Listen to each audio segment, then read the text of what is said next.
প্রতি মাসে একটা নাপাক রক্ত বার হয়।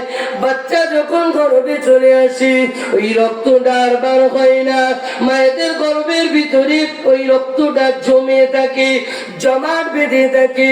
বাচ্চা যখন গর্ভেতে চলে আসে, ও সোনার মালিক কানটা খুলে শুনে রেখে দেন, আমি আল্লাহ পাক যদি বাচ্চাকে গাল দিয়ে জবান দিয়ে খাওয়া দিই, ওই নাপাক রক্তটা এই গাল দিয়ে প্রবেশ করবে।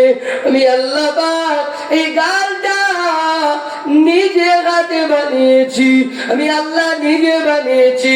এই পবিত্র জবান দিয়ে নাপাক রক্তটা প্রবেশ করতে পারে না। জোরে বলেন সুবহানাল্লাহ। এই পবিত্র জবান দিয়ে নাপাক রক্তটা প্রবেশ করতে পারে না। পৃথিবীর জমিনে চলে আসলাম, আল্লাহ পাক জবানটা মায়ের গর্ভে পবিত্র রেখেছিল।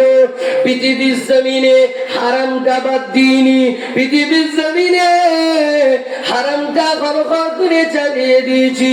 পৃথিবীর জমিনে সকাল থেকে নিয়ে রাত পর্যন্ত 650 মিথ্যা কথা বলেছি। এ পবিত্র জবান দিয়ে সকাল থেকে সন্ধ্যা পর্যন্ত 650 মিথ্যা কথা বলেছি। বসে আছি বাস গাড়ি দারুল কোরআন মাদ্রাসার মাহফিলে, ফোন করেছি, কোথায় আছিস? আরে এই তো বাজারে বসে আছি। সকাল থেকে 650 মিথ্যা কথা বলেছি। এ পবিত্র জবানটাকে অপবিত্র বানিয়েছি, হারাম খেয়েছি, হারাম খেয়েছি। হালাল এ জবান দিয়ে প্রবেশ করাইনি, জবানটাকে অপবিত্র করে ফেলেছি। একবার চিন্তা করিনি আল্লাহ আমাকে জবান দিয়েছিল, জবানটা পবিত্র রেখেছিল, আজও আমাকে পবিত্র রাখতে হবে। কিয়ামত পর্যন্ত জবান পবিত্র থাকবে। আল্লাহ দোহা দিয়েছিল আল্লাহর কাছে তোলার জন্য, সুযোগ হয়নি মওলার দরবারে দোহাত তোলা। আল্লাহ পা দিয়েছিল মসজিদে যাওয়ার জন্য, সুযোগ হয়নি মসজিদে পায়ে হেঁটে যাওয়ার জন্য, মাহফিলে যাওয়ার জন্য এ পাটাকে ব্যবহার করিনি। আল্লাহ বড় সাধনা করে বান্দাকে বানালেন, সৃষ্টি করলেন, কিন্তু বান্দা সে সাধনাকে রাখলো না। আল্লাহ বললেন বান্দা পৃথিবীর জমিনে গিয়ে ইবাদত করবে, বান্দেগি করবে, সেটাও করলাম। আমার মায়ের কষ্ট আর আল্লাহর রহমত দুটো পৃথিবীর জমিনের মুখ দেখিয়েছি। পৃথিবীর জমিনে জান্নাত চাই, আমরা চাই না জান্নাত? জান্নাত চাই তো নাকি? দোয়ার মধ্যে বলি আল্লাহ আমাদেরকে জান্নাত দেবেন মরণের পরে, বলি তো নাকি? আচ্ছা বলেন, জান্নাত কি চেয়ে পাওয়া যাবে? জোরে বলেন, জান্নাত কি চেয়ে পাওয়া যাবে? পাওয়া যাবে না। জান্নাতের কাজ করতে হবে, তবে আল্লাহ জান্নাতে দেবে। আল্লাহ নবী, বিশ্ব নবী হাদিস শরীফের ভিতরে জানিয়েছেন ইন্নাল জান্নাতা তাহতা রিজলাইহা, তোমার জান্নাত তোমার পিতামাতার কদমের তলায়। কার কদমের তলায়? পিতামাতার। যে মায়ের গর্ভের কথা বলছিলাম, যে মায়ের গর্ভে 10 মাস 10 দিন কাটিয়েছি, সেই মায়ের গর্ভে 10 মাস 10 দিন ছিলাম, সেই মায়ের কদমের তলায় জান্নাত।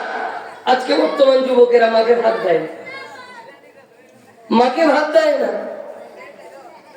যুবকেরা গায়ে হাতও তুলে দেয়, দেয় কি দেয় না? আপনাদের বাংলাদেশের মানুষ খুব ভালো, আমাদের ভারতের মানুষ মাকে মারধর করে, বাংলাদেশের মানুষ মানে না, মানে বৃদ্ধা আব্বা মাকে মারে। আল্লাহ পাক বললেন ওয়াবিল ওয়ালিদাইনি ইহসানা ইম্মা ইয়াবলুগান্না ইনদাকাল কিবরা আহাদুহুমা আও কিলাহুমা ফালা তাকুল লাহুমা উফফিন ওয়া লা তানহারহুমা ওয়া কুল লাহুমা কওলান কারীমা।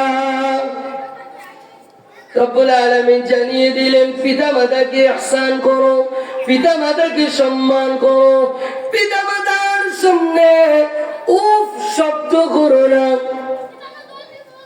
মানুষের দুটো সময় আসে, বাচ্চা যখন জন্মগ্রহণ করে একটু কথা বলতে শেখে, তখন বাচ্চা উল্টো পাল্টা কথা বলে, নিজে কি বলে জানে না। এই কালটা আর একটা বার ফিরে আসে, একেবারে বৃদ্ধাকালে, তখনও জবান দিয়ে কি বলে ঠিক বলতে পারে না। এই দুটো সময়ে এদের সামনে বিরক্তিবোধ মনে করলে চলবে না। আব্বা একটা কথা বারবার বলছে, বেটা শোনো, এই কথাটা শোনো, বেটা শোনো, 14 বার একটা কথা বলছে, তখন বিরক্তিবোধ, উফ তুমি চুপ করো তো, এই উফ শব্দটা পিতামাতার সম্মুখে করা যাবে না। পিতামাতা কষ্ট পাবে, ব্যথা পাবে, কারণ ওনার সময় ওটা, এটা আল্লাহ পাকের সৃষ্টি, উনি বলবেন ওটা। উফ ওয়ালা তানহারহুমা ওয়াকুল লাহুমা কওলান কারীমা, তাদের সঙ্গে সম্মানজনক কথা বলো, তারাকে সম্মান করো, রেসপেক্ট করো, সম্মানজনক কথা বলো। কিন্তু আজকে পৃথিবীর জমিনে যুবক পিতামাতার গায়েতে হাত তুলে দেয়। বালিশ মন্ত্রী যখনই ঘরেতে ঢুকেছে, পিতামাতাকে আর চেনে না। বালিশ মন্ত্রী চেনেন আপনারা? বোঝেন কি? কে বলেন তো? বালিশ মন্ত্রীকে স্ত্রী, আপনারা তো খুব ভালো বোঝেন। বালিশ মন্ত্রী যখনই চলে এসেছে আর পিতা মাতাকে চেনে না। একজন পিতা একজন মাতা 10 জন ছেলে এবং মেয়েকে মানুষ করেছে। 6 জন ছেলে 4 জন মেয়ে। এখন এই 6 জন ছেলে বড় হওয়ার পরে 6টা ফ্ল্যাট করেছে, কিন্তু পিতা মাতার এই 6টা ফ্ল্যাটে জায়গা নাই। পিতা মাতা কোথায় থাকে? ওই যে খড় দেওয়া, পেপার দেওয়া একটা ঘর আছে, ওই ঘরে থাকে। কেন না? পিতা মাতাই বড় ফ্ল্যাটে ঢুকলে নোংরা করবে, বয়স হয়ে গেছে তো নোংরা করে ফেলবে, জায়গা হয় না।